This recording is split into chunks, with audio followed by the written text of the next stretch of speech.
The resurrection story is one of my favorite Bible stories. It offers a powerful perspective on how we can choose to show up in just about any circumstance of life, especially when we are challenged by a crisis, whether it be a change in circumstance that is outside of our control, or, as sometimes happens, a circumstance where we need to make a change. Whether it's something outside of our control or something that we are choosing, the Easter story offers a powerful roadmap for how to navigate change. It, in effect, offers us a way to move from life through death, a death of the known, and then back to new life. Let's take a moment first to review this Easter story. We consider that it begins on Palm Sunday, which is the beginning of what we call Holy Week. And on that day, on Palm Sunday, the people of Jerusalem everyone now is heading towards Jerusalem because Passover is happening. And so the people of Jerusalem are celebrating Jesus as he comes through the narrow gate. And they welcome him as their Savior. They see Jesus as the person who is going to deliver them from the persecution and the occupation of the Romans. So he is their hero. And in those early days of Holy Week, Palm Sunday, maybe the day after, we're not sure, part of what Jesus does is he goes to the temple, and rather than the traditional celebration at the temple, he overturns the tables of the money changers and creates a great deal of upset at the temple. And as a result of that, the powers that be realize that this man has to go. And so Palm Sunday is the beginning of where Jesus moves from a hero to a zero. And then what happens is he spends the rest of the week, the following day, continuing to teach. And then Wednesday, we're not sure exactly what he did because there's no record of that. One would think that he probably is with his friends. And then on Maundy Thursday, what we came to know now as Maundy Thursday, is the time that his friends come together for the Passover meal. And Jesus washes the feet of his disciples. He shares with them his final message: love one another. As I have loved you, love one another. And then he shares a meal with them. And at that meal, which we now know as the Last Supper, he tells Judas, who is one of his best friends, perhaps his very best friend, to go and do what he needs to do quickly. And Judas, who has made an arrangement with the authorities for 30 pieces of silver, goes and lets them know where Jesus is going to be. So the Roman soldiers are now told where Jesus can be found. After supper, Jesus goes to the Garden of Gethsemane with 3 of his disciples. And they fall asleep. And he is in emotional agony because he knows what's coming. And 3 times he asks them to stay awake with him. 3 times they fall back to sleep. And Jesus prays. And his prayer is that God take away this cup that he is being asked to drink. And he goes through this internal struggle. And finally, he says, "Not my will, but thine be done."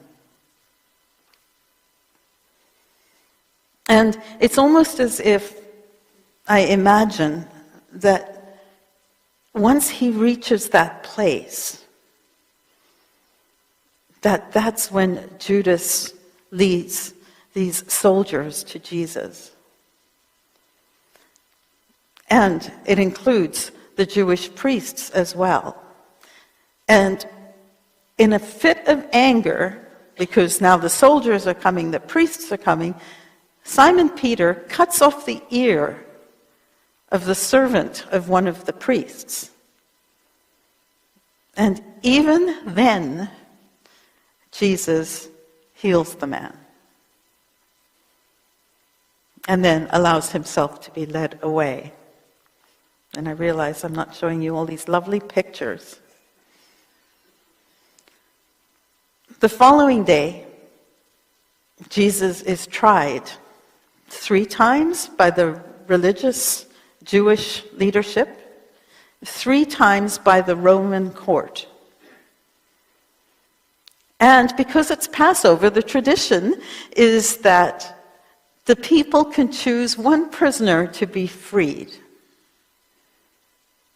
And instead of choosing Jesus, the people choose Barabbas, who also is a prisoner and is the person who is allowed to go free.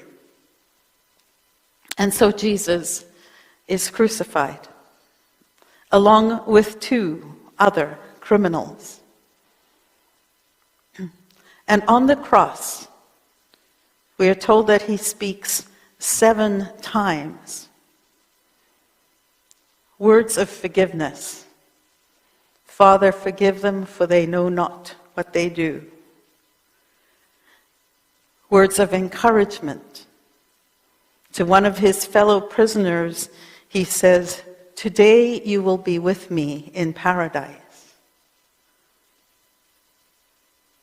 Words to ensure that his mother will be taken care of, as he turns over the care of his mother to one of his friends.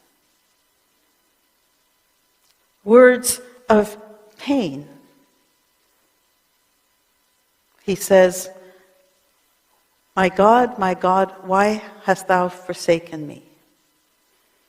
These words, which are from Psalm 22.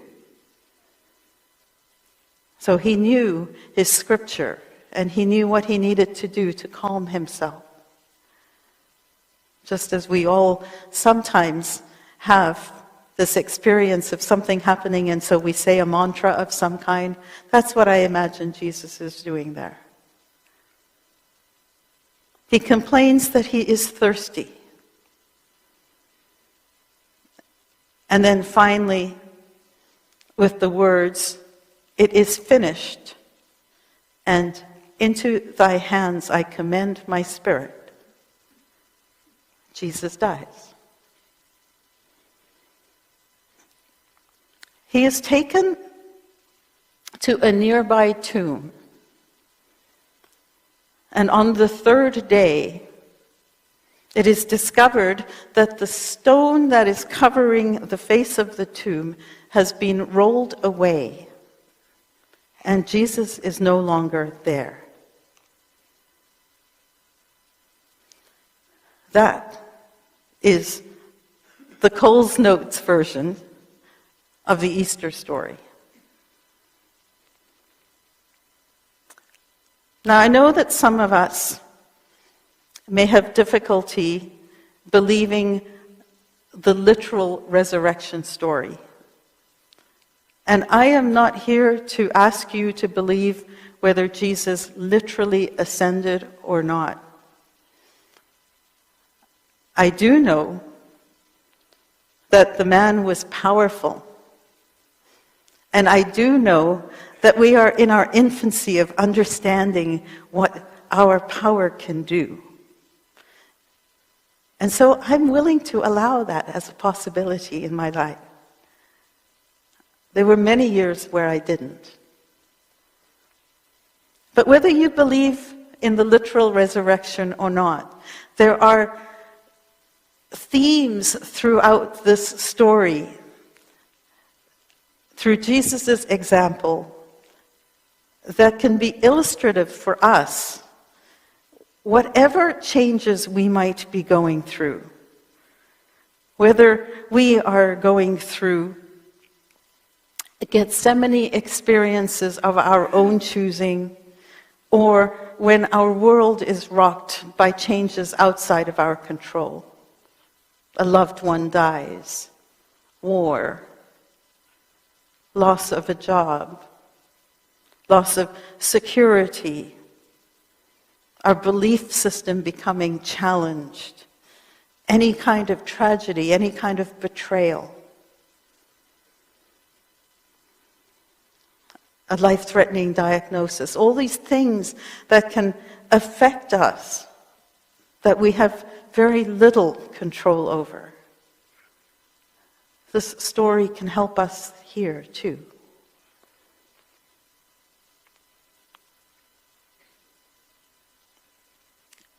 When it becomes clear that our old reality must change, when we come to a crossroad, a choice point,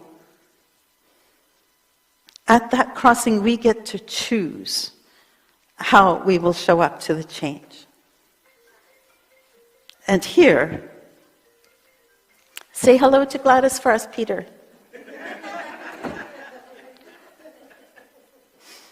Gladys' surgery went very well, by the way. Yeah. So what are some of these learnings that I'm talking about that I'm telling you will help us navigate from one life through the turmoil and pain and agony and confusion to a new life?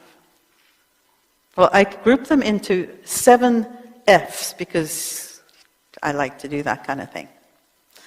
The first is, oops, I went over too far. I didn't. The first is what we see Jesus do, is he faced it. In the Garden of Gethsemane, in our Gethsemane moments, what Jesus did was sit there and work through it until he faced that there was a challenge that he was about to go through that was difficult. Now, what I normally do when I know something bad is going to happen is I try to do what I can to get the heck out of it. I try to change it. I try to do anything possible to control it. And sometimes that works. And sometimes it's out of our control. And when it's out of our control, the first most powerful thing we can do is to face the challenge. Not pretend it's not there. It's pretty clear that Jesus did not want to go through what he was about to go through. He asked that the cup be taken from him. And then he sat in silence until he came to the place where he could face what was about to happen.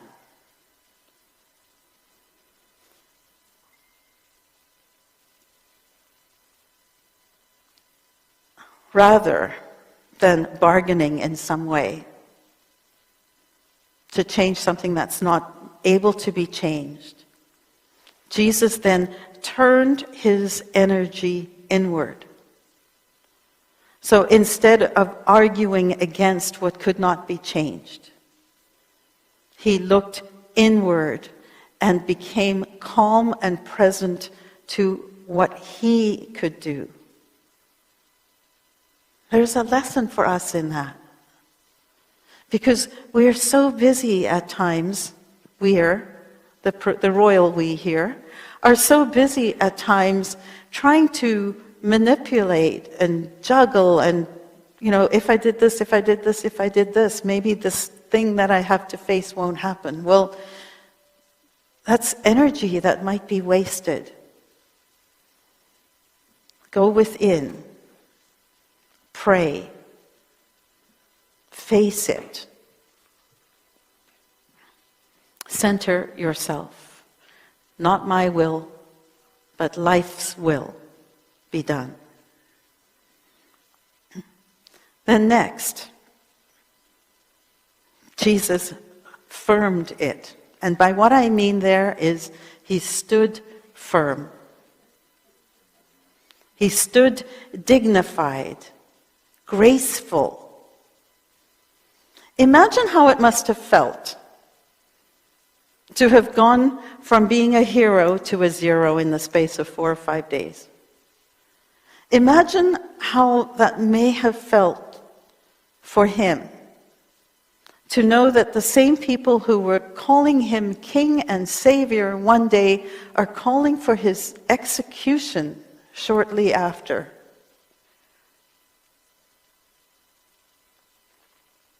Instead of arguing or denying or explaining or pleading innocence, Jesus stood firm and calm. When Pilate asked him if he was the king of the Jews, he did not try to defend, explain, none of that. Instead, he said, "You say it is so." When he was challenged by the priests and the elders, he didn't say anything. He didn't condemn them. He didn't say mean things to them. He didn't call them names in return. Instead, he stood firm what he knew about himself. And that was enough. It was stronger to stand firm.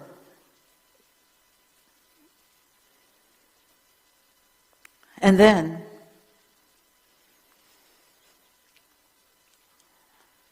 everything comes down to faith. If you stand firm enough, you will realize that what's holding you up is the conviction that all things are working together for good, even though you can't see it. At Unity, we teach that there is only one God. By whatever of the thousands of names we have for our understanding of that creative power, that there is no spot that God is not. That means in every experience, no matter how contraindicated, God is there. Order is there. There is purpose, intelligence, creation at work at all times. Emma Curtis Hopkins wrote this: "In the midst of a crisis, we can declare, this too is God. This too is for me, and I demand to see the blessing in it." And there are times when we can't see the blessing in it. I can't imagine that Jesus saw the blessing in what was going on for him. And yet, he trusted. He trusted that there was order in it. And when we can trust that there is order in it, then we can face every situation with a measure of calm equanimity, peace. And what that leads to is another concept, which is related to faith, and this is a very important F word. Thank you. Forgiveness. On the cross, Jesus says, Father, forgive them, for they know not what they do. Think about it for a moment. They know not what they do. This is actually so true. Because what if Jesus had not been crucified? We don't know what would have happened. But as a result of the priests deciding that he needed to be taken care of, because of Pilate saying, I'm washing my hands of this matter, because of Judas saying, you're not the leader that I thought you were, I'm going to turn you over to the authorities. Each one of these people had an important role in the Easter story. And if it weren't for each one of these transgressions happening, we would not have had the story of the crucifixion, and we would not have had the story of the resurrection. And it's very possible that all of Jesus' brilliant teachings would have fallen into obscurity. We don't know. And so when we think of it this way, then even the most painful betrayals that we've experienced require no forgiveness. That does not mean we have to like it. It does not mean we have to agree with it. It does not mean that it didn't hurt. But if we can trust that there is order, that this is for me, then we don't even have to demand that there is a blessing in it. We know that there will be blessing in it.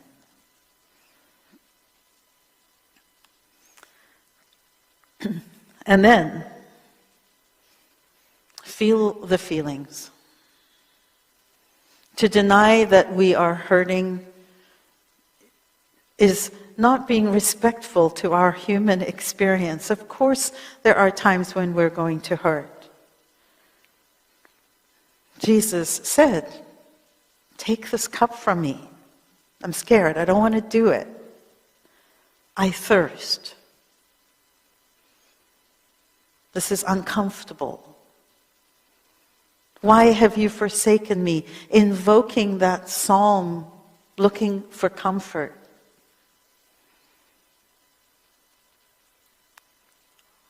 We must feel our feelings. We must acknowledge that we hurt.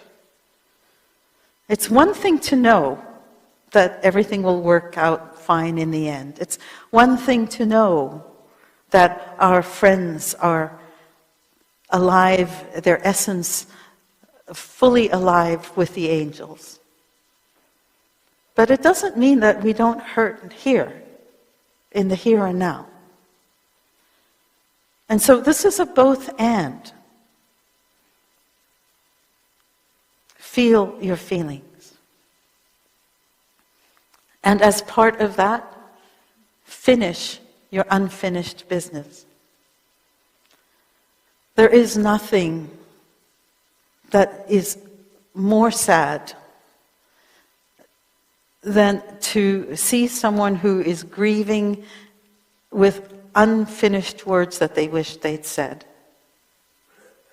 With if-onlys, I wish I'd. And so before we can move to a new life, whatever that might be, it honors the old life to finish whatever it is that needs to be done. It may be that we have letters that we need to write. It may be that there are apologies that we need to make. Finish our unfinished business so we can put it down and know that we don't have to carry it with us. That is the beauty of Son, behold thy mother, Mother, Mother, behold thy son, which is what he did when he turned over the care of his mother to someone else. This way we move to the tomb. And it is in the tomb, in the darkness of the messiness, that we transform. We transform in this place where we die to the old way. We allow it to kind of find its place and settle. And then slowly, slowly, slowly, we rebuild in that messy darkness. You know, they say that when one door closes, another one opens. You've all heard that saying. What they don't tell you is that it's hell in the hallway. And this is where the hallway finds its place. And the best way that I can illustrate this concept is with the butterflies that you each have. Because a butterfly starts its life as a caterpillar. And as a caterpillar, it contains what they call imaginal cells. Isn't that a great word? Imaginal cells. And these are cells that will never get used in its life as a caterpillar.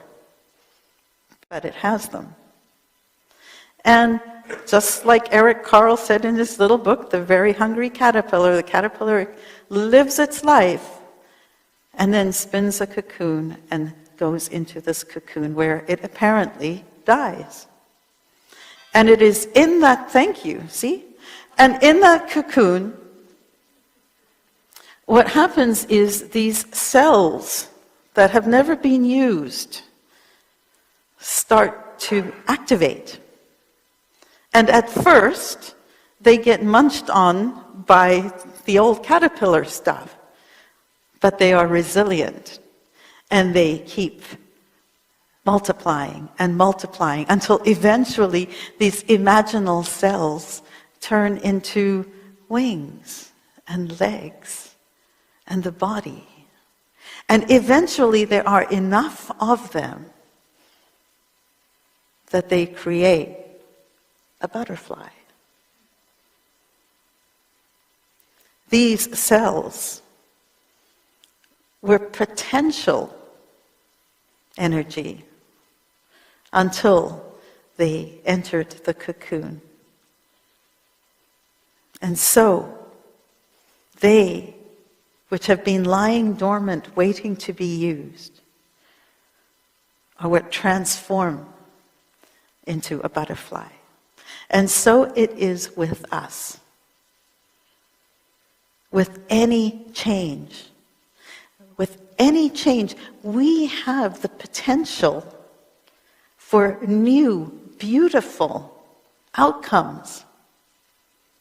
Whether it's a change from life through death to new life, or whether it's from life of one kind, understanding of one kind, job of one kind, spouse of one kind, friends of one kind, putting them away, going into this messy middle.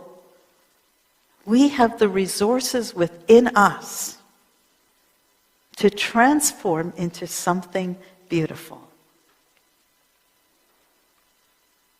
After the trauma of the ending, the tomb is where we reform and transform.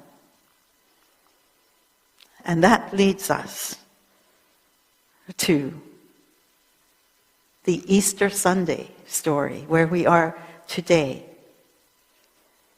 where we come out of the tomb, where we are freed, where we are resurrected and born again. The stone which has kept us in the darkness is rolled away. A new belief, a new understanding, a new attitude, a new way of thinking, a new way of being emerges that was always there. The potential for it was always there. And so we are reborn and transformed. We rise again. And so when we are faced with a Gethsemane moment, whether it's a small Gethsemane or a large crisis, let us remember these 7 F's. Remember one of them if you can. Face it. Firm it. Have faith. Forgive it. Finish it. Form it. Free it. You will roll back the stone of the old, emerge into a new way of being. That is the resurrection story. It can be your story. Happy resurrection to you. You are all beautiful, beautiful butterflies. Happy Easter.